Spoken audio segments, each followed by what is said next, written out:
ਰੌਣਕ ਪੰਜਾਬ ਦੀ ਟੈਲੀਵਿਜ਼ਨ ਦੇਖ ਰਹੇ ਸਾਰੇ ਹੀ ਦਰਸ਼ਕਾਂ ਨੂੰ ਲਖਵੀਰ ਗਿੱਲ ਵੱਲੋਂ ਪਿਆਰ ਤੇ ਸਤਿਕਾਰ ਭਰੀ ਸਤਿ ਸ੍ਰੀ ਅਕਾਲ। ਰੌਣਕ ਪੰਜਾਬ ਦੇ ਪ੍ਰੋਗਰਾਮਾਂ ਦੀ ਲੜੀ ਦੇ ਵਿੱਚ ਅੱਜ ਅਸੀਂ ਤੁਹਾਡੇ ਰੂਬਰੂ ਹੋਏ ਹਾਂ ਪ੍ਰੋਗਰਾਮ ਲੈ ਕੇ ਸਾਡਾ ਘਰ। ਤੇ ਸਾਡਾ ਘਰ ਕੈਨੇਡਾ ਦੇ ਵਿੱਚ ਹੋਣਾ, ਪ੍ਰਦੇਸ਼ ਦੇ ਵਿੱਚ ਹੋਣਾ ਕੋਈ ਆਸਾਨ ਚੀਜ਼ ਨਹੀਂ ਹੈਗੀ, ਪਰ ਇਸ ਜਿਹੜੀ ਮੁਸ਼ਕਿਲ ਗੱਲ ਹੈਗੀ ਹੈ ਆਪਣਾ ਘਰ ਬਣਾਉਣਾ, ਉਹਦੇ ਵਿੱਚ ਸਾਡੀ ਮਦਦ ਕਰਨਗੇ। ਅੱਜ ਪ੍ਰੋਗਰਾਮ ਦੇ ਦੌਰਾਨ ਅਸੀਂ ਵੈਲਕਮ ਕਰਦੇ ਹਾਂ ਰਾਜਵਿੰਦਰ ਸੱਗੂ ਹੁਣਾਂ ਦਾ। ਰਾਜਵਿੰਦਰ ਜੀ, ਤੁਹਾਡਾ ਵੀ ਰੌਣਕ ਪੰਜਾਬ ਦੇ ਟੈਲੀਵਿਜ਼ਨ ਤੇ ਸਵਾਗਤ ਹੈ ਜੀ। ਬਹੁਤ ਬਹੁਤ ਧੰਨਵਾਦ ਲਖਵੀਰ ਜੀ। ਮੇਰੇ ਵੱਲੋਂ ਵੀ ਤੁਹਾਡੇ ਸਾਰੇ ਹੀ ਦਰਸ਼ਕਾਂ ਨੂੰ ਪਿਆਰ ਭਰੀ ਸਤਿ ਸ੍ਰੀ ਅਕਾਲ ਜੀ। ਸਤਿ ਸ੍ਰੀ ਅਕਾਲ ਰਾਜਵਿੰਦਰ ਜੀ। ਜਿੱਥੇ ਆਪਾਂ ਘਰਾਂ ਦੀ ਗੱਲ ਕਰਦੇ ਹਾਂ, ਤੁਸੀਂ ਐਜ਼ ਅ ਪ੍ਰੋਫੈਸ਼ਨਲ ਕੈਨੇਡਾ ਦੇ ਵਿੱਚ ਰੀਅਲ ਏਸਟੇਟ ਪ੍ਰੋਫੈਸ਼ਨਲ ਦੇ ਵਜੋਂ ਕੰਮ ਕਰ ਰਹੇ ਹੋ ਤੇ ਬਹੁਤ ਸਾਰੇ ਲੋਕਾਂ ਦੀ ਮਦਦ ਵੀ ਕਰਦੇ ਹੋ ਘਰ ਖਰੀਦਣ ਦੇ ਵਿੱਚ, ਘਰ ਦੇ ਓਨਰ ਬਣਨ ਦੇ ਵਿੱਚ। ਤੇ ਤੁਸੀਂ ਕਿੰਨੀ ਦੇਰ ਤੋਂ ਇਸ ਪ੍ਰੋਫੈਸ਼ਨ ਦੇ ਵਿੱਚੋਂ? ਜੀ ਮੈਨੂੰ 15 ਸਾਲ ਤੋਂ ਜ਼ਿਆਦਾ ਹੋ ਗਏ ਜੀ ਰੀਅਲ ਏਸਟੇਟ ਕਰਦੇ ਆ ਜੀ। ਤੇ ਸ਼ੁਰੂ ਤੋਂ ਫੁੱਲ ਟਾਈਮ ਕੀਤਾ ਤੇ ਹਾਲੇ ਵੀ ਲੋਕਾਂ ਦੀ ਮਦਦ ਕਰਕੇ ਖੁਸ਼ੀ ਵੀ ਹੁੰਦੀ ਹੈ ਤੇ ਅੱਛਾ ਲੱਗਦਾ ਜਦੋਂ ਸਾਡੀ ਕਮਿਊਨਿਟੀ ਦੇ ਜਾਂ ਹੋਰ ਵੀ ਕਮਿਊਨਿਟੀ ਦੇ ਬੰਦੇ ਬਾਹਰੋਂ ਆ ਕੇ ਇੱਥੇ ਆਪਣਾ ਫਸਟ ਘਰ ਲੈਂਦੇ ਆ ਤੇ ਫਿਰ ਬਾਅਦ 'ਚ ਇਨਵੈਸਟਮੈਂਟ ਕਰਦੇ ਨੇ ਤੇ ਗਰੋ ਕਰਦੇ ਨੇ। ਉਹਦੇ ਵਿੱਚ ਉਹਨਾਂ ਦੀ ਪੂਰੀ ਮਦਦ ਕਰਦੇ ਆ ਜਿੰਨੀ ਜੀ। ਤੇ ਜਿਹੜਾ ਇਹ ਘਰ ਖਰੀਦਣ ਦਾ ਸੁਪਨਾ ਹੁੰਦਾ ਕਿ ਕੈਨੇਡਾ ਦੇ ਵਿੱਚ ਸਾਡਾ ਆਪਣਾ ਘਰ ਹੋਵੇਗਾ, ਅੱਜ ਕੱਲ੍ਹ ਜੋ ਹਾਲਾਤ ਚੱਲ ਰਹੇ ਨੇ, ਮੁਸ਼ਕਿਲ ਦੇ ਨਾਲ ਨਾਮੁਮਕਿਨ ਵੀ ਸ਼ਬਦ ਸੁਣਨ ਨੂੰ ਮਿਲਦਾ ਕਿ ਅੱਜ ਕੱਲ੍ਹ ਜਿਹੜੇ ਬੱਚੇ ਨੇ, ਯੰਗਸਟਰਸ ਨੇ, ਉਹਨਾਂ ਦੇ ਲਈ ਇੱਕ ਕਿਸਮ ਦਾ ਨਾਮੁਮਕਿਨ ਜਿਹੜਾ ਘਰ ਖਰੀਦਣਾ ਹੋ ਗਿਆ। ਉਸ ਦੇ ਵਿੱਚ ਤੁਸੀਂ ਕੀ ਕਹਿਣਾ ਚਾਹੋਗੇ? ਕਿਉਂਕਿ ਨਾਮੁਮਕਿਨ ਵਰਗੀ ਕੋਈ ਚੀਜ਼ ਨਹੀਂ ਹੁੰਦੀ ਮੇਰੇ ਖਿਆਲ ਦੇ ਵਿੱਚ। ਹਾਂਜੀ। ਤੇ ਜਿਹੜੀਆਂ ਮੁਸ਼ਕਿਲਾਂ ਨੇ ਉਹ ਕੀ ਆਉਂਦੀਆਂ ਨੇ ਤੇ ਉਹ ਮੁਸ਼ਕਿਲਾਂ ਨੂੰ ਅਸੀਂ ਕਿੰਨਾ ਕੁ ਆਸਾਨ ਕਰ ਸਕਦੇ ਹਾਂ? ਹਾਂਜੀ, ਬਿਲਕੁਲ ਕਰ ਲੈਣਾ ਕੋਈ ਬਹੁਤ ਸੌਖਾ ਵੀ ਨਹੀਂ ਰਿਹਾ ਜਿੰਨਾ ਇੰਟਰਸਟ ਰੇਟ ਵੱਧ ਚੁੱਕਿਆ ਜੀ। ਪਰ ਇੰਟਰਸਟ ਰੇਟ ਵਧਣ ਦਾ ਇੱਕ ਪਾਸੇ ਫਾਇਦਾ ਇਹ ਹੋਇਆ ਕਿ ਘਰਾਂ ਦੇ ਪ੍ਰਾਈਸ ਘੱਟ ਹੋ ਗਏ ਨੇ ਜੀ। ਜਿਹੜਾ ਘਰ ਮਿਲੀਅਨ ਤੋਂ ਉੱਪਰ ਚਲੇ ਗਏ ਸੀ ਹੁਣ ਉਹ ਦੁਬਾਰਾ 8 ਲੱਖ ਦੇ ਨੇੜੇ ਮਿਲਣ ਲੱਗ ਗਏ। ਜਿਹੜੇ ਕੌਂਡੋ ਨੇ ਉਹ ਵੀ 2-2 3-3 ਲੱਖ ਘਟ ਗਏ। ਤਾਂ ਫਸਟ ਟਾਈਮ ਬਾਇਰ ਲਈ ਇੱਕ ਓਪਰਚੁਨਿਟੀ ਵੀ ਹੈ ਜੇ ਉਹ ਅਫੋਰਡ ਕਰਦੇ ਨੇ ਜਿੰਨੀ ਵੀ ਸਾਈਜ਼ ਦੀ property according to their budget, ਕਿ ਉਹਨਾਂ ਦਾ 4 ਲੱਖ 5 ਲੱਖ, ਉਹਦੇ ਵਿੱਚ ਉਹਨਾਂ ਨੂੰ ਪ੍ਰਾਪਰਟੀ ਬਾਏ ਕਰਨ ਦਾ ਇੱਕ ਦੁਬਾਰਾ ਮੌਕਾ ਵੀ ਮਿਲਿਆ। ਇੰਟਰਸਟ ਰੇਟ ਸਾਲ 2 ਸਾਲ 'ਚ ਘੱਟ ਹੋ ਹੀ ਜਾਣੇ ਨੇ, ਇੰਨੀ ਜ਼ਿਆਦਾ ਨਹੀਂ ਰਹਿਣੇ। ਤੇ ਇੱਕ ਵਾਰੀ ਉਹ ਜੇ ਘਰ ਬਾਏ ਕਰ ਲੈਂਦੇ ਨੇ ਤੇ ਆਪਣੀ ਜੀਵਨ ਦੀ ਸ਼ੁਰੂਆਤ ਕਰਨੀ ਸੌਖੀ ਹੋ ਜਾਂਦੀ ਹੈ। ਕੈਨੇਡਾ ਵਰਗੇ ਕੰਟਰੀ ਦੇ ਵਿੱਚ ਇਕੁਇਟੀ ਬਣਨ ਲੱਗ ਜਾਂਦੀ ਹੈ। ਪੈਸਾ ਜੋੜਨ ਦਾ ਇਸ ਤੋਂ ਸੌਖਾ ਇੱਕ ਸਾਧਨ ਵੀ ਕੋਈ ਨਹੀਂ। ਪਰ ਇੱਕ ਵਾਰੀ ਫਸਟ ਟਾਈਮ ਉਹਨਾਂ ਨੂੰ ਆਪਣੇ ਲਈ ਡਾਊਨ ਪੇਮੈਂਟ ਇਕੱਠੀ ਕਰਨੀ ਜਾਂ ਹੋਰ ਫਜ਼ੂਲ ਖਰਚੀਆਂ ਘਟਾਉਣੀਆਂ, ਸਪੈਸ਼ਲੀ ਤੁਸੀਂ ਦੇਖਦੇ ਹੋਵੋਗੇ ਅੱਜ ਕੱਲ੍ਹ ਦੀ ਜਨਰੇਸ਼ਨ ਨੂੰ ਪੈਸਾ ਜੋੜਨ ਦੇ ਬਾਰੇ ਬਹੁਤ ਜ਼ਿਆਦਾ ਨਹੀਂ ਪਤਾ ਜਾਂ ਉਹ ਫਜ਼ੂਲ ਖਰਚੀ ਬਹੁਤ ਕਰਦੇ ਨੇ। ਤੇ ਡਾਊਨ ਪੇਮੈਂਟ ਲਈ ਉਹ ਜ਼ਰੂਰੀ ਹੈ ਕਿ ਬਾਹਰ ਚਾਹਾਂ ਡਿਨਰ ਘਟਾਏ ਜਾਣ, ਸਪੈਸ਼ਲੀ ਨਵੇਂ ਬੱਚਿਆਂ ਲਈ, ਔਰ ਸਭ ਤੋਂ ਵੱਡੀ ਖਰਚੇ ਵੀ ਘਟਾਏ ਜਾਣ ਜੀ, ਫਜ਼ੂਲ ਖਰਚੀਆਂ। ਸਪੈਸ਼ਲੀ ਜਿਹੜੀ ਗਲਤੀ ਕਰਦੀ ਹੈ ਅੱਜ ਕੱਲ੍ਹ ਦੀ ਜਨਰੇਸ਼ਨ, ਉਹ ਲੈਂਡ ਕਰਨ ਤੋਂ ਬਾਅਦ ਪੜ੍ਹਾਈ ਕਰਦੇ ਨੇ ਬੜੀ ਮਿਹਨਤ ਨਾਲ ਤੇ ਉਸ ਤੋਂ ਬਾਅਦ ਗਲਤੀ ਜਿਹੜੀ ਹੁੰਦੀ ਹੈ ਉਹਨਾਂ ਦੀ, ਉਹ ਕਾਰ ਦੀ ਕਿਸ਼ਤ ਚੁੱਕ ਲੈਣੀ, ਨਵੀਂ ਕਾਰ ਕਢਵਾ ਲੈਣੀ। ਉਹ ਹੋਮ ਬਾਇੰਗ ਮੌਰਗੇਜ ਦੇ ਉੱਪਰ ਸਭ ਤੋਂ ਵੱਡਾ ਇੰਪੈਕਟ ਹੁੰਦਾ ਜੀ।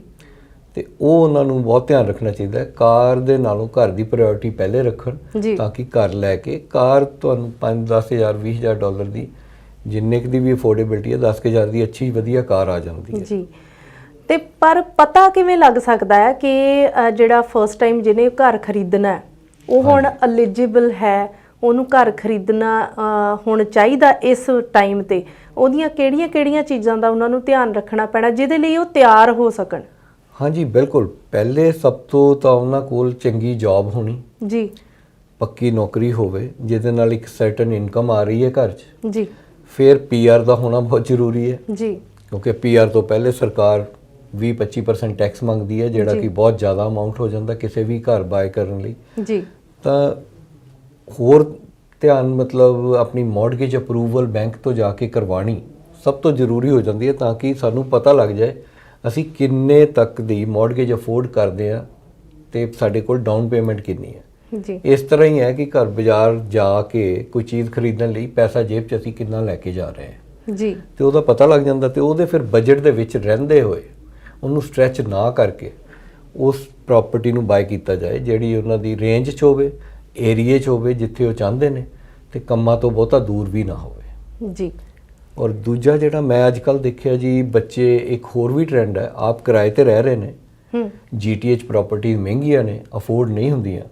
ਕੁਝ ਬੱਚੇ ਇੰਨੇ ਸਿਆਣੇ ਨੇ, ਉਹਨਾਂ ਨੇ GTH ਤੋਂ ਦੂਰ ਪ੍ਰਾਪਰਟੀ ਬਾਏ ਕਰਕੇ ਉਹਨੂੰ ਕਿਰਾਏ ਤੇ ਚੜਾ ਦਿੱਤਾ ਤਾਂ ਕਿ ਐਟਲੀਸਟ ਉਹਨਾਂ ਦੀ ਆਪਣੀ ਇੱਕ ਪ੍ਰਾਪਰਟੀ ਬਣ ਸਕੇ ਤੇ ਉਹਨਾਂ ਦੀ ਜਿਹੜੀ ਗਰੋਥ ਹੈ ਐਪਰੀਸੀਏਸ਼ਨ ਦੀ ਪ੍ਰਾਪਰਟੀ ਦੀ ਉਹ ਸਟਾਰਟ ਹੋ ਜਾਵੇ। ਜੀ ਤੇ ਪਰ ਉਹਨਾਂ ਨੂੰ ਪਤਾ ਕਿਵੇਂ ਲੱਗਦਾ ਕਿ ਜਿਹੜੀ ਪ੍ਰਾਪਰਟੀ, ਜਿਸ ਤਰ੍ਹਾਂ ਹੁਣੇ ਤੁਸੀਂ ਗੱਲ ਕੀਤੀ ਹੈਗੀ ਹੈ ਕਿ GTA ਤੋਂ ਬਾਹਰ ਕਈ ਵਾਰ ਪ੍ਰਾਪਰਟੀ ਖਰੀਦੀ ਹੁੰਦੀ ਆ, ਉਹ ਤਾਂ ਚਲੋ ਇਹ ਪਤਾ ਲੱਗ ਜਾਏਗਾ ਕਿ ਆਪਣੇ ਬਜਟ ਦੇ ਹਿਸਾਬ ਦੇ ਨਾਲ ਕਿ ਸਾਡਾ ਬਜਟ ਕਿੰਨਾ ਕੁ ਹੈ, ਪਰ ਇਹ ਕਿਸ ਤਰ੍ਹਾਂ ਪਤਾ ਲੱਗ ਸਕਦਾ ਹੈ ਕਿ ਇਹ ਪ੍ਰਾਪਰਟੀ ਮੇਰੇ ਲਈ ਸਹੀ ਹੈ ਜਾਂ ਨਹੀਂ ਹੈ, ਕਿਉਂਕਿ ਅਫੋਰਡੇਬਿਲਿਟੀ ਵੀ ਦੇਖਣੀ ਹੈ ਤੇ ਬਾਅਦ ਵਿੱਚ ਇਦਾਂ ਬਹੁਤ ਸਾਰੇ ਕੁਐਸਚਨ ਜਿਹੜੇ ਉਹ ਰੇਜ਼ ਹੁੰਦੇ ਆ ਕਿ ਇਹ ਮੈਂ ਗਲਤੀ ਕਰ ਲਈ। ਸੋ ਉਹਨਾਂ ਨੂੰ ਪਤਾ ਕਿਵੇਂ ਲੱਗਦਾ ਕਿ ਜਿਹੜਾ ਇਹ ਏਰੀਆ ਜਾਂ ਇਹ ਪ੍ਰਾਪਰਟੀ ਹੈ ਮੇਰੇ ਲਈ ਸਹੀ ਹੈ?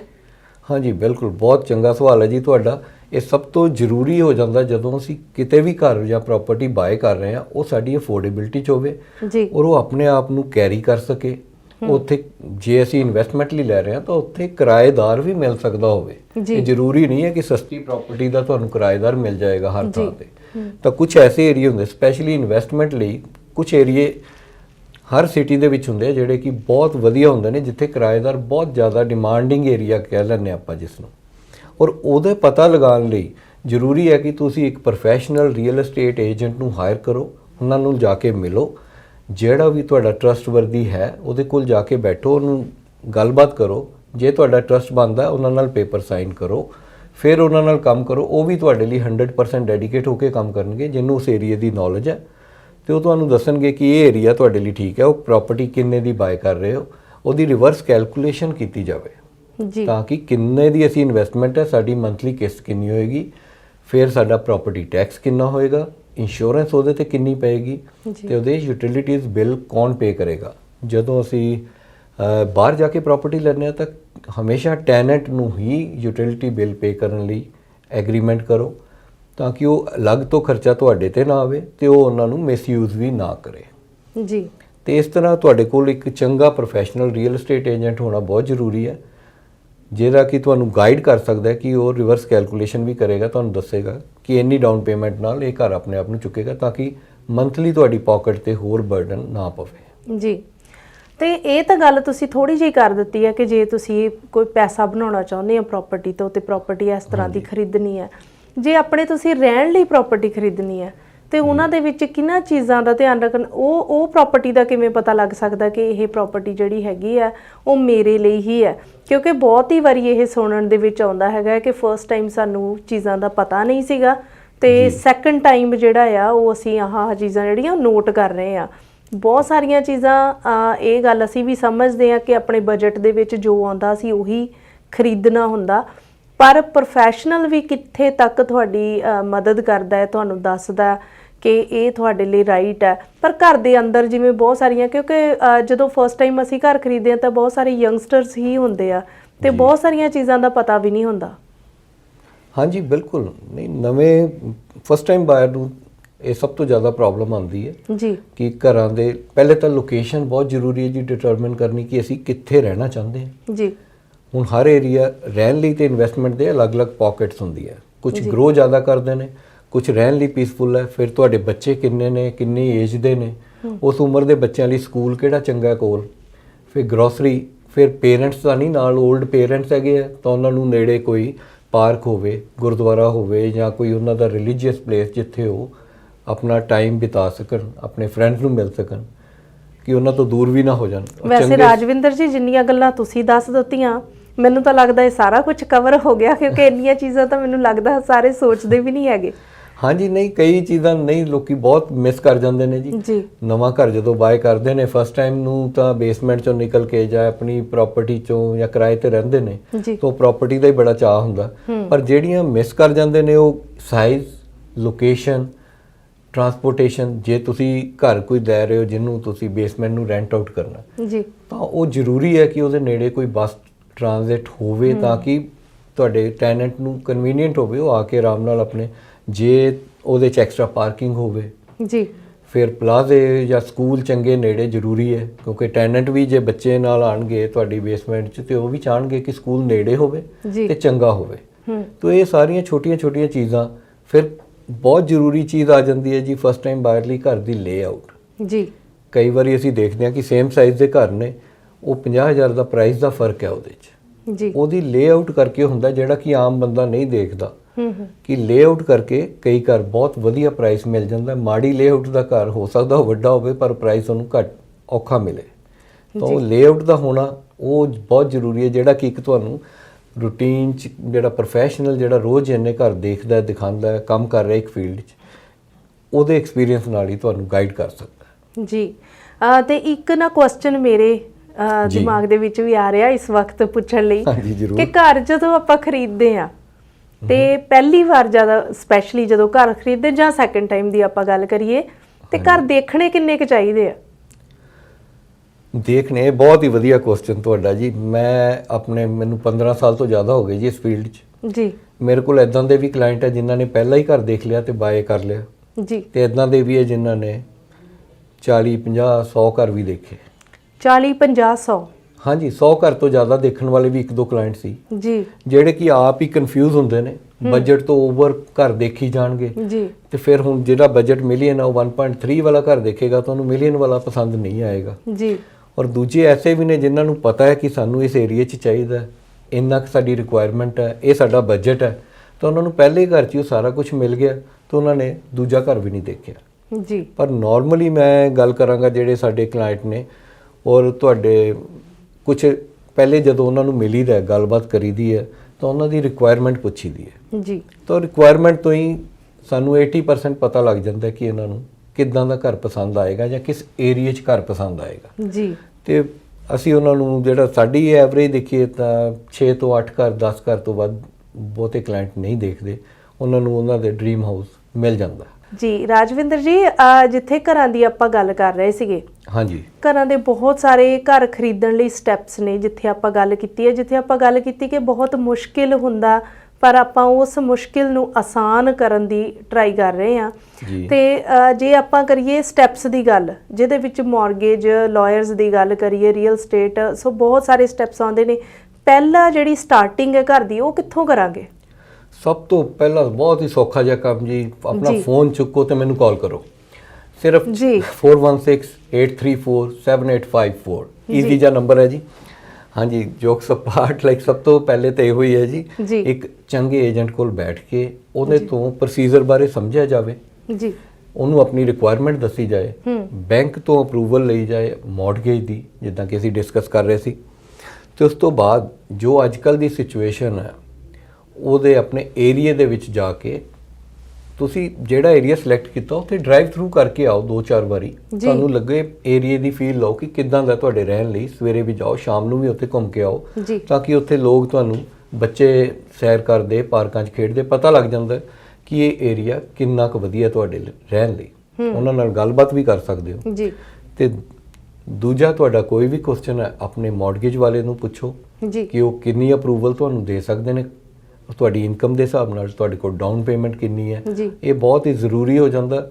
ਬਿਨਾਂ ਅਪਰੂਵਲ ਤੋਂ ਬਹੁਤ ਲੋਕੀ ਘਰ ਦੇਖਦੇ ਨੇ ਜੀ, ਤੇ ਬਾਅਦ ਦੇ ਵਿੱਚ ਘਰ ਪਸੰਦ ਆਉਣ ਤੇ ਡ੍ਰੀਮ ਹਾਊਸ ਲੱਭ ਵੀ ਜਾਂਦਾ ਪਰ ਤੁਸੀਂ ਉਹਨੂੰ ਬਾਏ ਨਹੀਂ ਕਰ ਸਕਦੇ, ਉਹ ਹੋਰ ਵੀ ਦੁੱਖ ਲੱਗਦਾ। ਤੇ ਫਿਰ ਉਸ ਵੇਲੇ ਇਹ ਗੱਲ ਹੁੰਦੀ ਹੈ ਕਿ ਆਪਣੇ ਸੁਪਨੇ ਜਿਹੜੇ ਆ ਉਹ ਬਣਦੇ ਟਹਿ ਗਏ। ਬਿਲਕੁਲ। ਤੇ ਪਰ ਜਿਵੇਂ ਤੁਸੀਂ ਗੱਲ ਕੀਤੀ ਹੈਗੀ ਆ ਮੌਰਗੇਜ ਸਪੈਸ਼ਲਿਸਟ ਦੀ, ਤੇ ਉਹਨਾਂ ਨੂੰ ਮੌਰਗੇਜ ਸਪੈਸ਼ਲਿਸਟ ਆਪ ਲੱਭਣਾ ਪੈਂਦਾ। ਇਹ ਵੀ ਇੱਕ ਜਰਨੀ ਜਿਹੜੀ ਆਪਾਂ ਘਰ ਖਰੀਦਣ ਦੀ ਹੈ ਉਹਦਾ ਇੱਕ ਸਟੈਪ ਹੈਗਾ। ਸੋ ਉਹਨਾਂ ਨੂੰ ਖਰੀਦਣਾ ਪੈਂਦਾ ਕਿ ਜਾਂ ਤੁਸੀਂ ਕੋਈ ਉਹਨਾਂ ਨੂੰ ਲੱਭਣਾ ਪੈਂਦਾ ਕਿ ਤੁਸੀਂ ਕੋਈ ਮਦਦ ਕਰਦੇ ਹੋ? ਨਹੀਂ ਦੇਖੋ ਜੀ, ਸਾਡੇ ਕੋਲ ਅਸੀਂ ਇੰਨੇ ਸਾਲਾਂ ਤੋਂ 15 ਸਾਲ ਤੋਂ ਜ਼ਿਆਦਾ ਹੋ ਗਏ ਜੀ ਇਸ ਫੀਲਡ 'ਚ, ਸਾਨੂੰ ਕਾਫੀ ਡਿਫਰੈਂਟ ਕਲਾਇੰਟ ਆਪਣੇ ਮੌਰਗੇਜ ਵਾਲਿਆਂ ਨਾਲ ਵੀ ਕੰਮ ਕਰਦੇ ਨੇ ਜਾਂ ਅਸੀਂ ਵੀ ਰਿਕਮੈਂਡ ਕਰਦੇ ਹਾਂ ਜੀ। ਤੇ ਸਾਨੂੰ ਵੀ ਪਤਾ ਹੁੰਦਾ ਕਿ ਮਾਰਕੀਟ 'ਚ ਕਿਹੜੇ ਬੈਂਕ ਤੋਂ ਕਿਹੜਾ ਰੇਟ ਮਿਲ ਰਿਹਾ, ਤਾਂ ਜਾਂ ਡਿਫਰੈਂਟ ਬੈਂਕ ਤੇ ਅਸੀਂ ਵੀ 3-4 ਬੰਦੇ ਐਡਵਾਈਸ ਕਰੀਦੀ ਹੈ ਕਿ ਇਹਨਾਂ ਨੂੰ ਜਾ ਕੇ ਮਿਲ ਕੇ ਆਓ। ਜਿਹੜਾ ਵੀ ਬੰਦਾ ਤੁਹਾਨੂੰ ਅੱਛਾ ਲੱਗਦਾ ਉਹਦੇ ਨਾਲ ਗੱਲ ਕਰੋ, ਉਹਦੇ ਨਾਲ ਕੰਮ ਕਰੋ ਜੀ, ਤਾਂ ਕਿ ਤੁਹਾਡੀ ਮੌਰਗੇਜ ਅਪਰੂਵਲ ਤੁਹਾਨੂੰ ਉਹ ਅੱਛੀ ਤਰ੍ਹਾਂ ਲੈ ਕੇ ਦੇਵੇ, ਕਲੋਜ਼ਿੰਗ ਦੇ ਵਿੱਚ ਕੋਈ ਵੀ ਪ੍ਰੋਬਲਮ ਨਾ ਆਏ। ਤੇ ਜਿੱਥੇ ਤੁਸੀਂ ਕਲੋਜ਼ਿੰਗ ਦੀ ਗੱਲ ਕੀਤੀ ਹੈ, ਸੋ ਕਲੋਜ਼ਿੰਗ ਤੱਕ ਜਾਂ ਉਸ ਤੋਂ ਬਾਅਦ ਵਿੱਚ ਕਿਹੜੇ-ਕਿਹੜੇ ਸਟੈਪ ਨੇ, ਕਿਹੜੇ-ਕਿਹੜੇ ਪ੍ਰੋਫੈਸ਼ਨਲਸ ਨੇ ਜਿਹੜੇ ਤੁਸੀਂ ਮਤਲਬ ਕਿ ਤੁਸੀਂ ਆਪ ਲੈ ਕੇ ਆਉਂਦੇ ਹੋ, ਜਾਂ ਉਹਨਾਂ ਨੂੰ ਮਤਲਬ ਕਿਹੜੇ ਸਟੈਪ ਆ ਜਿਹੜੇ ਤੁਸੀਂ ਦੱਸਣੇ ਚਾਹੋਗੇ ਕਿ ਹੋਮ ਬਾਇੰਗ ਪ੍ਰੋਸੈਸ ਦੇ ਵਿੱਚ ਇਹ ਚੀਜ਼ਾਂ ਜਿਹੜੀਆਂ ਆਉਂਦੀਆਂ ਨੇ? ਹਾਂਜੀ, ਬਹੁਤ ਵਧੀਆ ਸਵਾਲ ਜੀ। ਹੋਮ ਬਾਇੰਗ ਫਸਟ ਟਾਈਮ ਬਾਇਰ ਲਈ ਇਹ ਸਭ ਕੁਝ ਜਾਣਨਾ ਬਹੁਤ ਜ਼ਰੂਰੀ ਹੈ। ਪਹਿਲੇ ਤਾਂ ਘਰ ਦੇ ਵਿੱਚ ਆਪਣਾ ਸਿਲੈਕਟ ਕਰਨਾ ਏਰੀਆ, ਰੀਅਲ ਏਸਟੇਟ ਨਾਲ ਤੁਸੀਂ ਰੀਅਲਟਰ ਦੇ ਨਾਲ ਮਿਲ ਕੇ ਘਰ ਵੀ ਬਾਏ ਕਰ ਲਿਆ, ਆਫਰ ਤੁਹਾਡੀ ਨੈਗੋਸ਼ੀਏਟ ਹੋ ਗਈ। ਆਫਰ ਹੁਣ ਕੰਡੀਸ਼ਨਲ ਹੁੰਦੀ ਹੈ, ਉਹਦੇ ਵਿੱਚ ਮੌਰਗੇਜ ਦੀ ਕੰਡੀਸ਼ਨ ਜੀ, ਇੰਸਪੈਕਸ਼ਨ ਦੀ ਕੰਡੀਸ਼ਨ, ਜਿਹੜੀ ਕਿ 5 ਦਿਨ ਦੇ ਵਿੱਚ ਅਸੀਂ ਮੌਰਗੇਜ ਅਪਰੂਵਲ ਤੇ ਇੰਸਪੈਕਸ਼ਨ ਕਰਵਾਉਣੀ ਹੁੰਦੀ ਹੈ ਘਰ ਦੀ, ਤੇ ਉਹਦੀ ਵੇਵਰ ਸੈਲਰ ਨੂੰ ਦੇਣੀ ਹੁੰਦੀ ਹੈ ਜਾਂ ਅਮੈਂਡਮੈਂਟ ਦੇਣੀ ਹੁੰਦੀ ਹੈ, ਜਿਹੜੀਆਂ ਕਿ ਡਿਟੇਲਸ ਅਸੀਂ ਫਿਰ ਕਦੀ ਡਿਸਕਸ ਕਰਾਂਗੇ ਜੀ। ਉਹਦੇ ਲਈ ਅਮੈਂਡਮੈਂਟ ਜਾਂ ਵੇਵਰ ਦੇ ਕੇ ਫਿਰ ਇੰਸਪੈਕਟਰ ਜਿਹੜਾ ਘਰ ਦੀ ਇੰਸਪੈਕਸ਼ਨ ਲਈ ਚਾਹੀਦਾ, ਤਾਂ ਕਿ ਘਰ ਦੇ ਵਿੱਚ ਕੋਈ ਹਿਡਨ ਕਾਸਟ ਬਾਅਦ ਚ ਨਾ ਨਿਕਲੇ, ਕੋਈ ਕਮੀ, ਕ੍ਰੈਕਸ, ਕੋਈ ਸਟਰਕਚਰ ਡੈਮੇਜ, ਕੋਈ ਛੱਤ ਦੇ ਵਿੱਚ ਇਨਸੂਲੇਸ਼ਨ ਪ੍ਰੋਪਰ ਹੈ ਜਾਂ ਨਹੀਂ, ਇਹ ਸਾਰਾ ਕੁਝ ਚੈੱਕ ਕਰਨ ਲਈ ਅਸੀਂ ਹੋਮ ਇੰਸਪੈਕਟਰ ਵੀ ਸਾਡੀ ਟੀਮ 'ਚ ਹੈਗੇ ਨੇ, ਜਿਹੜੇ ਕਿ ਅਸੀਂ ਰਿਕਮੈਂਡ ਕਰ ਦਿੰਦੇ ਹਾਂ ਕਿ ਕਿਸੇ ਵੀ ਇੰਸਪੈਕਟਰ ਜਿਹੜਾ ਅਵੇਲੇਬਲ ਹੈ ਜਾਂ ਤੁਹਾਨੂੰ ਜਿਹਦੇ ਨਾਲ ਗੱਲ ਕਰਕੇ ਅੱਛਾ ਲੱਗਦਾ, ਜਿਹੜੇ ਪ੍ਰੋਫੈਸ਼ਨਲ ਨੇ, ਉਹ ਫਿਰ ਤੁਹਾਨੂੰ ਆ ਕੇ ਪ੍ਰਾਪਰਟੀ ਚੈੱਕ ਕਰਕੇ ਪ੍ਰੋਪਰ ਰਿਪੋਰਟ ਰਿਟਨ ਦੇ ਵਿੱਚ ਤੁਹਾਨੂੰ ਪ੍ਰੋਵਾਈਡ ਕਰਦੇ ਨੇ, ਜਿਹਦੇ ਨਾਲ ਤੁਹਾਨੂੰ ਘਰ ਦੇ ਬਾਰੇ, ਉਹਦੀ ਏਜ ਬਾਰੇ, ਉਹਦੇ ਹੈਲਥ ਬਾਰੇ, ਘਰ ਦੀ ਕਹਿ ਲਓ, ਜਿਹੜਾ ਪਤਾ ਲੱਗਦਾ ਕਿ ਇਹ ਘਰ ਕਿੰਨੇ ਕੁ ਤੁਹਾਡੀ ਕਲੋਜ਼ਿੰਗ ਤੋਂ ਬਾਅਦ ਖਰਚੇ ਮੇਨਟੇਨੈਂਸ ਦੇ ਆ ਸਕਦੇ ਨੇ ਜੀ। ਤੇ ਥੋੜਾ ਕੌਨਫੀਡੈਂਸ ਵੀ ਆ ਜਾਂਦਾ ਕਿ ਹਾਂ ਛੱਤ ਪਤਾ ਲੱਗ ਗਿਆ ਨਵੀਂ ਹੈ, ਫਰਨੈਸ ਨਵੀਂ ਹੈ, ਏਸੀ ਠੀਕ ਹੈ, ਤਾਂ ਉਹਦੇ ਨਾਲ ਬਾਇਰ ਨੂੰ ਇਹ ਹੋ ਜਾਂਦਾ ਕਿ ਹਾਂ ਮੈਨੂੰ ਘਰ 'ਚ ਮੂਵ ਕਰਨ ਤੋਂ ਬਾਅਦ ਕੋਈ ਮੇਜਰ ਕਾਸਟ ਨਹੀਂ ਪੈ ਰਹੀ ਜੀ। ਇਹ ਬਹੁਤ ਜ਼ਰੂਰੀ ਹੈ ਜੀ। ਫਿਰ ਉਹਨਾਂ ਦੇ ਲਈ ਇੰਸਪੈਕਸ਼ਨ ਤੋਂ ਬਾਅਦ ਜਿਹੜਾ ਆ ਜਾਂਦਾ ਲਾਇਰ, ਉਹ ਹਾਇਰ ਕਰਨਾ ਜੀ, ਕਿਉਂਕਿ ਲਾਇਰ ਵੀ ਕਲੋਜ਼ਿੰਗ ਦੇ ਵਿੱਚ ਮੇਨ ਹੱਕ ਉਹਦਾ ਹੁੰਦਾ, ਹੱਥ ਅਦਾ ਕਰਦਾ, ਜਿਹੜਾ ਕਿ ਪ੍ਰੋਪਰ ਸਮੂਥ ਬੈਂਕ ਨਾਲ ਵੀ ਉਹਨੇ ਡੀਲ ਕਰਨਾ, ਤੁਹਾਡੀ ਮੌਰਗੇਜ ਨੂੰ ਰਜਿਸਟਰ ਕਰਨਾ ਜਾਂ ਲੈਂਡ ਰਜਿਸਟਰੀ ਦੇ ਉੱਪਰ ਤੁਹਾਡੇ ਨਾਮ ਰਜਿਸਟਰ ਕਰਦਾ, ਤਾਂ ਲਾਇਰ ਵੀ ਅਸੀਂ ਪ੍ਰੋਵਾਈਡ ਕਰਦੇ ਹਾਂ। ਸਾਡੀ ਟੀਮ ਦੇ ਵਿੱਚ ਸਾਰਾ ਹੀ ਅੰਡਰ ਵਨ ਰੂਫ ਅਸੀਂ ਕਵਾਂਗੇ ਪੈਕੇਜ ਹੈ ਕਿ ਲਾਇਰ, ਇੰਸਪੈਕਟਰ ਸਭ ਕੁਝ ਹੈਗੇ ਨੇ। ਬਾਕੀ ਜੇ ਕੋਈ ਬਾਇਰ ਦੇ ਆਪਣੇ ਜਾਣਕਾਰ ਹੁੰਦੇ ਨੇ ਮੌਰਗੇਜ ਵਾਲੇ, ਤਾਂ ਅਸੀਂ ਉਹਨਾਂ ਨੂੰ ਵੀ ਬਿਲਕੁਲ ਵੈਲਕਮ ਕਰਦੇ ਹਾਂ। ਹਾਂਜੀ, ਜਿਹੜਾ ਵੀ ਉਹਨਾਂ ਦੀ ਮੌਰਗੇਜ ਕਰਵਾ ਰਿਹਾ, ਉਹਨਾਂ ਦੇ ਬੈਂਕ ਵਾਲੇ ਜਾਂ ਹੋਰ ਜੀ। ਜਿਸ ਤਰ੍ਹਾਂ ਰਾਜਵਿੰਦਰ ਸੱਗੂ ਹੁਣੇ ਦੱਸਿਆ ਕਿ ਹਾਂਜੀ ਸਾਡੇ ਅੰਡਰ ਵਨ ਰੂਫ ਸਾਡੀ ਪੂਰੀ ਟੀਮ ਹੈ, ਤੇ ਪ੍ਰੋਗਰਾਮ ਤੋਂ ਬਾਅਦ ਵਿੱਚ ਵੀ ਰਾਜਵਿੰਦਰ ਸੱਗੂ ਹੁਣਾਂ ਦਾ ਨੰਬਰ ਵੀ ਤੁਹਾਨੂੰ ਜ਼ਰੂਰ ਦੇਵਾਂਗੇ, ਤਾਂ ਕਿ ਤੁਸੀਂ ਜਿਹੜੀ ਆ ਇਹਨਾਂ ਦੀ ਪੂਰੀ ਟੀਮ ਦਾ ਫਾਇਦਾ ਉਠਾਉਣਾ ਹੀ ਕਹਿ ਸਕਦੇ ਹੋ ਕਿ ਫਾਇਦਾ ਉਠਾ ਸਕਦੇ ਹੋ, ਬੈਨੀਫਿਟ ਲੈ ਸਕਦੇ ਹੋ। ਪਰ ਜਿਸ ਤਰ੍ਹਾਂ ਤੁਸੀਂ ਹੁਣੇ ਗੱਲ ਕੀਤੀ ਹੈਗੀ, ਕਲੋਜ਼ਿੰਗ ਦੀ ਗੱਲ ਕਰ ਰਹੇ ਸੀਗੇ, ਕਲੋਜ਼ਿੰਗ ਕਾਸਟ, ਸੋ ਸਟਾਰਟਿੰਗ ਤੋਂ ਲੈ ਕੇ ਐਂਡ ਤੱਕ ਡਾਊਨ ਪੇਮੈਂਟ ਦੇ ਨਾਲ ਹੋਰ ਕਿਹੜੇ ਖਰਚਿਆਂ ਦਾ ਧਿਆਨ ਰੱਖਣਾ ਪੈਂਦਾ ਆ? ਕਿੰਨੇ ਕੁ ਪੈਸੇ ਦੀ ਲੋੜ ਹੁੰਦੀ ਆ? ਕਿੰਨਾ ਕੁ ਜਿਹੜਾ ਆ ਉਹ ਬਾਇਰ ਦੇ ਕੋਲ ਪੈਸਾ ਜਿਹੜਾ ਬੈਂਕ ਦੇ ਵਿੱਚ ਪਿਆ ਹੋਣਾ ਚਾਹੀਦਾ? ਹਾਂਜੀ, ਬਾਇਰ ਦੇ ਕੋਲ ਜੀ ਪਹਿਲੇ ਤਾਂ ਡਾਊਨ ਪੇਮੈਂਟ ਤੋਂ ਇਲਾਵਾ ਲਾਇਰ ਦੀ ਕਾਸਟ ਹੋ ਗਈ ਜੀ, ਲਾਇਰ ਦੀ ਫੀਸ ਤੋਂ ਇਲਾਵਾ ਲੈਂਡ ਟ੍ਰਾਂਸਫਰ ਟੈਕਸ, ਜਿਹੜਾ ਕਿ ਇੱਕ ਮੇਜਰ ਕਾਸਟ ਹੈ ਜੀ। ਫਿਰ ਡਿਸਬਰਸਮੈਂਟਸ ਹੁੰਦੀਆਂ ਜਿਹੜੀਆਂ ਕਿ ਲਾਇਰ ਕਰਦਾ ਜੀ, ਜਿਹੜੇ ਪ੍ਰਾਪਰਟੀ ਦੇ ਉੱਤੇ ਕੋਈ ਆਊਟਸਟੈਂਡਿੰਗ ਉਹਨੇ ਜਾਂ ਟੈਕਸ ਪੇ ਕੀਤਾ ਹੋਇਆ ਜਾਂ ਹੋਰ ਛੋਟੀਆਂ ਉਹਨੂੰ ਡਿਸਬਰਸਮੈਂਟ ਕਹਿ ਦਿੰਦੇ ਨੇ, ਤੇ ਲਾਇਰ ਉਹ ਸਾਰਾ ਕੁਝ ਫਸਟ ਟਾਈਮ ਬਾਇਰ ਲਈ ਰਫਲੀ ਮੈਂ ਤੁਹਾਨੂੰ ਕਹਿਣਾ ਚਾਹਾਂਗਾ ਕਿ ਉਹਨੂੰ 2% ਉਹਦੀ ਬਾਇੰਗ ਕਾਸਟ ਦਾ ਉਹਦੇ ਕੋਲ ਕਲੋਜ਼ਿੰਗ ਕਾਸਟ ਲਈ ਹੋਣਾ ਚਾਹੀਦਾ। 2% ਰਫਲੀ, ਉਸ ਤੋਂ ਘੱਟ ਹੀ ਖਰਚਾ ਆਉਂਦਾ, ਪਰ ਐਟਲੀਸਟ 2% ਉਹਦੇ ਕੋਲ ਹੋਵੇ ਤਾਂ ਕੰਫਰਟੇਬਲੀ ਕਲੋਜ਼ਿੰਗ ਹੋ ਜਾਏਗੀ। ਪਰ ਜੇ ਆਪਾਂ ਗੱਲ ਕਰੀਏ ਫਸਟ ਟਾਈਮ ਬਾਇਰ ਦੀ ਜੀ, ਤੇ ਉਹਨਾਂ ਨੂੰ ਕੋਈ ਫਸਟ ਟਾਈਮ ਜਿਵੇਂ ਕੋਈ ਗਵਰਨਮੈਂਟ ਵੱਲੋਂ ਜਾਂ ਸਿਟੀ ਵੱਲੋਂ ਆਪਾਂ ਕਹੀਏ ਹੈਲਪ ਹੁੰਦੀ ਆ, ਕੋਈ ਰੀਬੇਟ ਦੀ ਗੱਲ ਵੀ ਮੈਂ ਸੁਣੀ ਆ, ਤੇ ਉਹਦੇ ਬਾਰੇ ਮਤਲਬ ਕਿ ਉਹਨਾਂ ਨੂੰ ਕੋਈ ਇਸ ਤਰ੍ਹਾਂ ਦੀ ਹੈਲਪ ਹੁੰਦੀ ਹੈ ਘਰ ਖਰੀਦਣ ਦੇ ਵਿੱਚ? ਬਿਲਕੁਲ ਜੀ, ਬਿਲਕੁਲ ਹੁੰਦੀ ਹੈ। ਫਸਟ ਟਾਈਮ ਬਾਇਰ ਲਈ $4000 ਜੀ ਲੈਂਡ ਟ੍ਰਾਂਸਫਰ ਟੈਕਸ ਦੇ ਵਿੱਚ ਰਿਬੇਟ ਮਿਲਦੀ ਹੈ ਜੀ, ਤੇ ਉਹ ਸਿਰਫ ਫਸਟ ਟਾਈਮ ਬਾਇਰ ਨੂੰ ਹੀ ਮਿਲਦੀ ਹੈ।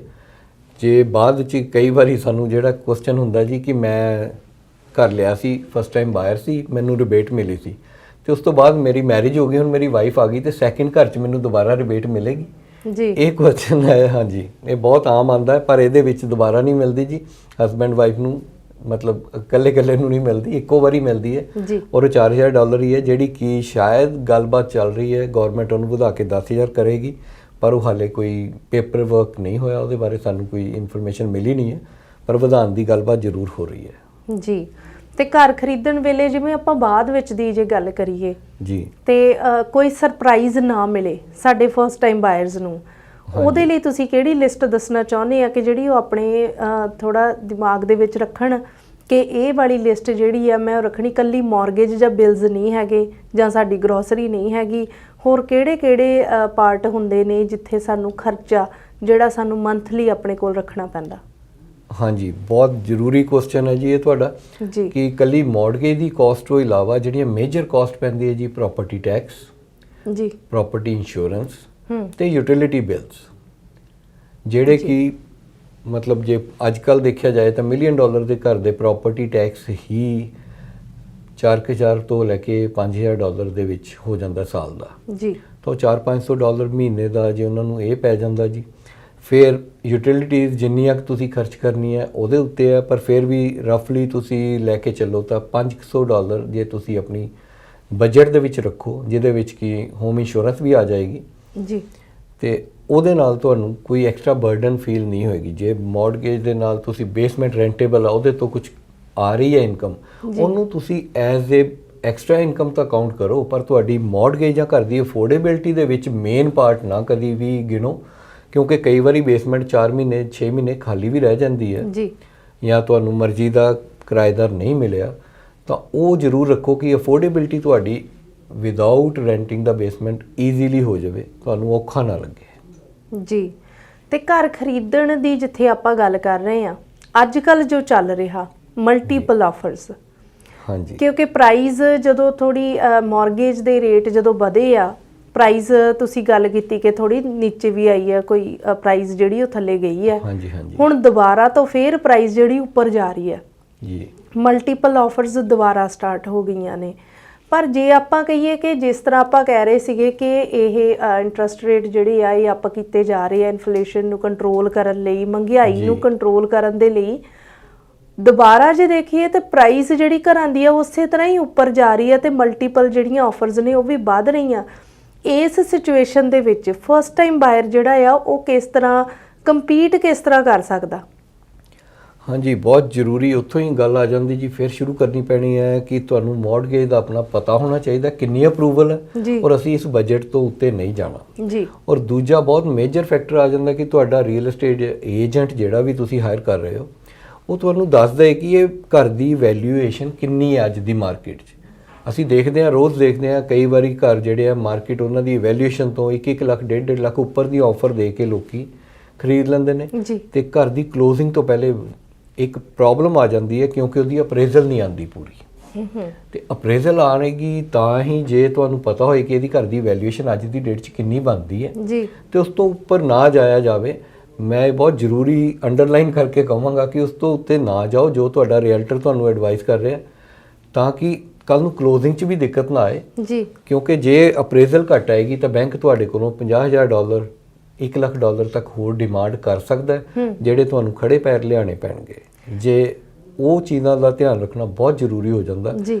ਤੇ ਦੂਜੀ ਇੰਪੋਰਟੈਂਟ ਗੱਲ ਇਹ ਹੈ ਜੀ, ਜੇ ਤੁਸੀਂ ਮਲਟੀਪਲ ਆਫਰ 'ਚ ਜਾ ਰਹੇ ਹੋ, ਉਹਦੇ 'ਚ ਜਾਣ ਦਾ ਤਾਂ ਫਾਇਦਾ ਹੈ ਜੇ ਤੁਹਾਡੀ ਮੌਰਗੇਜ ਦੀ ਲੈਟਰ ਬੈਂਕ ਵੱਲੋਂ ਹੈ, ਪਲੱਸ ਤੁਹਾਨੂੰ ਇੰਸਪੈਕਸ਼ਨ ਘਰ ਦੀ ਤੁਸੀਂ ਆਪਣੇ ਖਰਚੇ ਦੇ ਉੱਤੇ ਇੰਸਪੈਕਟਰ ਨੂੰ ਲਿਜਾ ਕੇ ਜ਼ਰੂਰ ਦਿਖਾ ਲਓ ਆਫਰ ਪਾਉਣ ਤੋਂ ਪਹਿਲੇ, ਤਾਂ ਕਿ ਕੱਲ ਨੂੰ ਸਰਪ੍ਰਾਈਜ਼ ਵੀ ਨਾ ਨਿਕਲੇ ਜੀ, ਔਰ ਤੁਸੀਂ ਉਹਦੇ ਹਿਸਾਬ ਨਾਲ ਨੈਗੋਸ਼ੀਏਟ ਕਰਕੇ ਆਪਣਾ ਪ੍ਰਾਈਸ ਐਡਜਸਟ ਕਰ ਸਕੋ ਜੀ। ਮੰਨ ਲਓ ਕਿ ਫਰਨੈਸ ਹੀ ਘਰ ਦੀ ਖਰਾਬ ਹੈ, ਇੰਸਪੈਕਟਰ ਕਹਿ ਦਿੰਦਾ ਜੀ ਇਹ ਬਹੁਤ ਪੁਰਾਣੀ ਹੈ, 20 ਸਾਲ ਪੁਰਾਣੀ ਹੈ, ਤਾਂ ਤੁਸੀਂ ਨੈਗੋਸ਼ੀਏਸ਼ਨ 'ਚ 2-4 ਹਜ਼ਾਰ ਦਾ ਮਾਰਜਨ ਰੱਖ ਕੇ ਚੱਲੋ ਕਿ ਤੁਹਾਨੂੰ ਇਹ ਘਰ ਲੈਣ ਤੋਂ ਬਾਅਦ ਨਵੀਂ ਲਗਵਾਉਣੀ ਪਏਗੀ ਜੀ।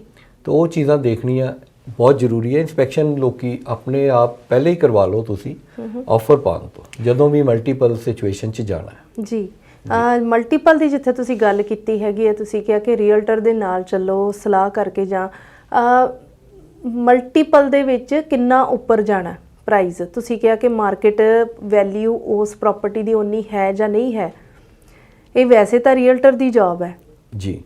ਤੇ ਕੀ ਕਿਉਂਕਿ ਬਹੁਤ ਸਾਰੇ ਕਈ ਵਾਰੀ ਕੰਪਲੇਂਟਸ ਸੁਣਨ ਨੂੰ ਮਿਲਦੀਆਂ ਹੈ ਕਿ ਸਾਡੇ ਰੀਅਲਟਰ ਨੇ ਕਿਹਾ ਸੀਗਾ, ਜਾਂ ਕਈ ਰੀਅਲਟਰਸ ਕੋਲੋਂ ਵੀ ਇਹ ਸੁਣਿਆ ਜਾਂਦਾ ਹੈ ਕਿ ਹਾਂਜੀ ਜਿਹੜੇ ਬਾਇਰ ਨੇ ਉਹ ਕਹਿ ਦਿੰਦੇ ਆ ਕਿ ਨਹੀਂ ਜੀ ਇੰਨੀ ਆਫਰ ਸਾਡੀ ਪਾ ਦਿਓ ਜੀ। ਤੇ ਉਹ ਇਹ ਸਿਚੁਏਸ਼ਨ ਕਿੰਨੀ ਕੁ ਤੁਹਾਨੂੰ ਦੇਖਣੀ ਪੈਂਦੀ ਹੈ ਕਿ ਇਹ ਮੋਸਟਲੀ ਜਿਹੜੀ ਅੱਗੇ ਆਉਂਦੀ ਹੈ ਕਿ ਇਹ ਚੀਜ਼ ਜਿਹੜੀ ਹੈ ਤੇ ਮੁੜ ਕੇ ਮੌਰਗੇਜ ਉਹਨੇ ਦੀ ਨਹੀਂ ਆਈ, ਅਪਰੇਜ਼ਲ ਨਹੀਂ ਆਇਆ ਤੇ ਕੋਲ ਪਾਕਟ 'ਚੋਂ ਦੇਣੇ ਆ ਉਹ ਹੁੰਦੇ ਨਹੀਂ ਆ। ਹਾਂਜੀ, ਸੋ ਇਹ ਜਿਹੜੀ ਸਿਚੁਏਸ਼ਨ ਹੈ ਇਹਨੂੰ ਤੁਸੀਂ ਕਿਸ ਤਰ੍ਹਾਂ ਹੈਂਡਲ ਕਰਦੇ ਹੋ ਫਿਰ?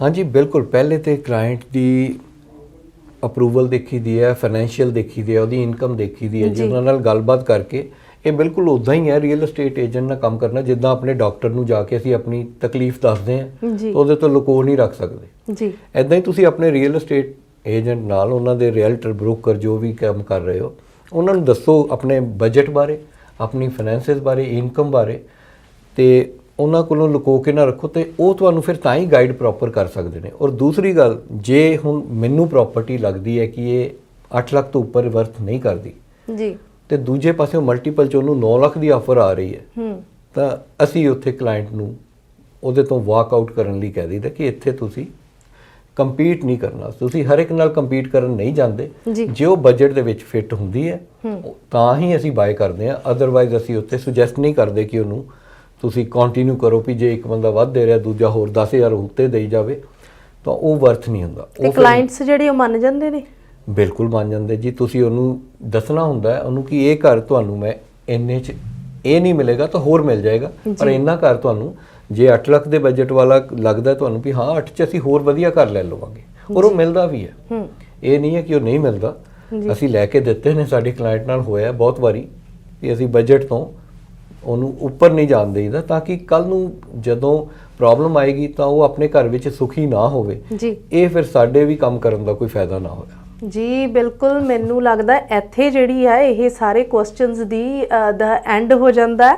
ਤੇ ਜਿਵੇਂ ਰਾਜਵਿੰਦਰ ਸੱਗੂ ਹੁਣੀ ਕਿਹਾ ਹੈਗਾ ਹੈ ਕਿ ਹਾਂਜੀ ਅਸੀਂ ਇਸ ਤਰ੍ਹਾਂ ਜਿਹੜਾ ਆਪਣੇ ਬਾਇਰ ਨੂੰ ਦੱਸਦੇ ਆ, ਹੈਲਪ ਵੀ ਕਰਦੇ ਆ ਘਰ ਖਰੀਦਣ ਤੇ ਆਪਣੇ ਸੁਪਨੇ ਨੂੰ ਸਾਕਾਰ ਕਰਨ, ਜੋ ਕਿ ਸੁਪਨਾ ਹੈਗਾ ਸਾਡਾ ਘਰ। ਤੇ ਰਾਜਵਿੰਦਰ ਸੱਗੂ ਜੀ, ਤੁਸੀਂ ਆਪਣਾ ਨੰਬਰ ਜ਼ਰੂਰ ਸਾਡੇ ਦਰਸ਼ਕਾਂ ਨੂੰ ਦਿਓ ਤਾਂ ਕਿ ਜਿਹੜੀ ਆ ਐਕਸਪਰਟ ਐਡਵਾਈਸ ਜਿਹੜੀ ਆ ਉਹ ਲੈ ਸਕਣ। ਜ਼ਰੂਰ ਜੀ, ਮੇਰਾ ਨੰਬਰ 4168347854 4168347854 ਜੀ। ਥੈਂਕ ਯੂ ਸੋ ਮਚ, ਧੰਨਵਾਦ ਜੀ। ਤੇ ਇਸੇ ਤਰ੍ਹਾਂ ਹੀ ਆਪਣੇ ਦਰਸ਼ਕਾਂ ਨੂੰ ਜ਼ਰੂਰ ਦਸੀਏ ਕਿ ਹੋਰ ਵੀ ਇਸੇ ਤਰ੍ਹਾਂ ਦੀਆਂ ਕਾਫੀ ਸਾਰੀਆਂ ਸੈਗਮੈਂਟਸ ਜਿਹੜੀਆਂ ਉਹ ਤੁਹਾਡੇ ਲਈ ਅਸੀਂ ਲੈ ਕੇ ਆਉਂਦੇ ਰਵਾਂਗੇ। ਸੋ ਇਸ ਤਰ੍ਹਾਂ ਦੇ ਪ੍ਰੋਗਰਾਮ ਹੋਰ ਦੇਖਣਾ ਚਾਹੁੰਦੇ ਹੋ, ਅਸੀਂ ਆਪਣੇ ਵੱਲੋਂ ਪੂਰੀ ਕੋਸ਼ਿਸ਼ ਕਰਾਂਗੇ ਕਿ ਤੁਹਾਡੇ ਸਾਰੇ ਕੁਐਸਚਨਸ ਦੇ ਆਨਸਰ ਦੇ ਸਕੀਏ। ਪਰ ਤੁਹਾਡੇ ਕੋਈ ਕੁਐਸਚਨਸ ਨੇ ਜੋ ਤੁਸੀਂ ਸਾਡੇ ਕੋਲੋਂ ਜਿਹੜਾ ਜੀ ਆਨਸਰ ਲੈਣਾ ਚਾਹੁੰਦੇ ਹੋ, ਸਾਡੇ ਗੈਸਟ ਜਿਹੜੇ ਵੀ ਆਣਗੇ, ਜਿਵੇਂ ਅੱਜ ਰਾਜਵਿੰਦਰ ਸੱਗੂ ਹੁਣੀ ਸਾਡੇ ਨਾਲ ਸਟੂਡੀਓ ਦੇ ਵਿੱਚ ਨੇ, ਤੇ ਤੁਸੀਂ ਸਾਨੂੰ ਕਾਲ ਕਰ ਸਕਦੇ ਹੋ, ਟੈਕਸਟ ਮੈਸੇਜ ਕਰ ਸਕਦੇ ਹੋ 416 930 1111, ਜਿਸ ਤੇ ਤੁਸੀਂ ਆਪਣੇ ਕੁਐਸਚਨ ਸਾਨੂੰ ਦੱਸ ਸਕਦੇ ਹੋ। ਤੇ ਜੇ ਤੁਹਾਡੇ ਵੀ ਕੋਈ ਮਨ ਦੇ ਵਿੱਚ ਹੈਗਾ ਕਿ ਇਹ ਪ੍ਰੋਗਰਾਮ ਜਿਹੜਾ ਲੈ ਕੇ ਆਉਣਾ ਚਾਹੀਦਾ, ਤੇ ਤੁਸੀਂ ਸਾਨੂੰ ਕਾਲ ਕਰ ਸਕਦੇ ਹੋ 416 930 1111। ਤੇ ਇੱਥੇ ਹੀ ਮੈਨੂੰ ਤੇ ਰਾਜਵਿੰਦਰ ਸੱਗੂ ਹੁਣਾਂ ਨੂੰ ਇਜਾਜ਼ਤ ਦਿਓ। ਦੁਬਾਰਾ ਮਿਲਾਂਗੇ ਇਸੇ ਪ੍ਰੋਗਰਾਮ ਦੇ ਵਿੱਚ, ਸਾਡਾ ਘਰ।